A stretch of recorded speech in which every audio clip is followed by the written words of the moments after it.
Hi, this is Marie with JVMP Food Sculpture, and I'm in the studio where Jim and I have been working on scaling up the small model of the elephant in preparation for going to the Big E and doing their butter sculpture for 2021. So this is the follow-up to the part one video where I showed you how to actually make a small figurative model, a model of an elephant, and part two is to show you how we take the small model and scale it up into an armature that we can use in the butter booth. So the first thing that I want to do actually is just show you some of the equipment that we use here in the studio in order to work with metal. And so first, one of the pieces of equipment which is important, we use all the time, is a chop saw. The chop saw is used for metal only, and we have another one that we use for wood, but this is only for metal, and it's sitting on top of a metal table which we put together. That's useful, of course, when you're working with metal because we clamp things to it. We're going to use it as a welding table as well. Here's another welding table, and then here is a welder. Okay, so this is a Lincoln arc welder that I use, and it's otherwise called stick welding. So it's probably one of the simpler forms of welding to do. Here is also another piece of equipment which is very handy, and it is a tripod, kind of a clamp vice grip with a bicycle chain on it, and it's very, very handy. So we use it to hold things while we're cutting, and also we use it for bending. Bending some metal, sometimes we can use it for that. There is a specific bender that we have, which is a Hausfeld bender. And so this is this piece of equipment here, where we put a piece of metal either on top or down below, okay? And then we create the different kinds of gestures for our figures. And then, weld them together. We're gonna show you exactly, how we do that, some of the steps, and how we go from something small to something much larger. Okay. So now we're going to talk about scaling up your model. And I use a proportional method and just using a measuring tape. And then I have my model, and I have an idea of how large I want to scale my armature up to being. And so what I'm going to do is just measure to any particular point on my model. I'm going to measure, for instance, to the top of the head. And from the base to the top of the head is 8 inches. And I know that I want my finished model, my finished product to be about 6 feet, to the top of the head. And so that's 72 inches, and you would divide 8 into 72 and get 9. And so 9 is your multiplier. So that means that anything else that you measure, whether it's the height of the head or the width of the shoulders or the height of the leg, then you would multiply that number that you get on your tape measure times 9, and that's how large of a piece, how long of a piece of steel that you would need to begin to create your armature. So next I'm going to have Jim talk about two important points when working in the larger size scale. Hello, my name is Jim Victor of JVMP Food Sculpture.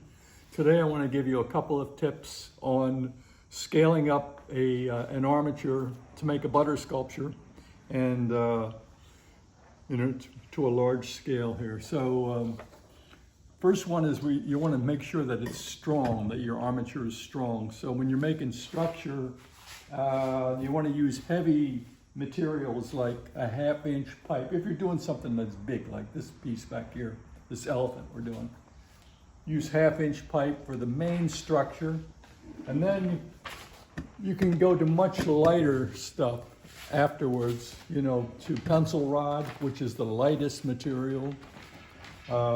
Once you have your main structure made, and there's so much structure you have to put on sometimes with big pieces because you have to cover it with mesh as well. So there's you don't want soft, spongy areas. So can I ask a question? Sure. How much weight do you think the small pencil rod material can hold up? Oh, I mean, it depends on how much stress is being put on it, but we're using it in a way where there's not a lot of stress on this material, but it could actually hold hundreds of pounds of stress on it, I'm sure. Yeah. And besides the weight of the butter, there is actually the pounding that we do, you know, Yes, adding the material. that's right. There's a lot of pounding that goes on with it, so they do have to be strong. You want the welds to hold. But also, you don't want the armature to show, so you have to make it slightly smaller when you're scaling it up. So you figure out your scale, whatever that is, 1 to 9, whatever it is, and then do it. And then get it worked up. And it's the hardest balance to do between making sure that it's big enough and strong enough and not too big. And that's really a very difficult thing. When you're in art school and that kind of thing, when you're doing sculpture starting, you can just do simple armatures, no problem, clay, just put a lot of clay on there. With butter sculpture, you don't want too much butter in the thing because it's just so massively heavy. So you just want to get, you know, hopefully just no more than a couple inches of butter on your sculpture. So that's it, you know, you want to make them big, but not too big. Thank you. So that was 2 really good tips on how to work in larger scale with the metal material. So we want to thank you, as always, for watching. And if you have any questions and comments, please leave them in the area down below. We'd love to hear from you. It helps us make our content for the videos better. And our next video actually is going to be, you know, the finished armature when it's in its completion and we're getting ready to go to the Big E. So we still have a ways to go to finish this model. And also the time-lapse video. We are actually filming this in time-lapse, and so you can see how we've done, you know, how we work and how many days it takes and things like that. So even though time-lapse videos don't give you a lot of information, they're pretty much just for entertainment purposes. We'll just piggyback that onto the next video once we're finished with the armature here. Another thing I wanted to mention was that the subject matter of the elephant that we're doing is really because the Big E is, their theme this year is coming back big for 2021. They didn't have a fair last year because of the COVID. And so this doesn't have anything to do with any kind of circus representation or even any kind of political affiliation. In fact, you know, nowadays you cannot, there are no elephants at circuses, and they don't have elephants at zoos anymore. So in order to see like a real live elephant, it's kind of hard to do. There is actually an elephant sanctuary in Tennessee, and they've been open for 26 years.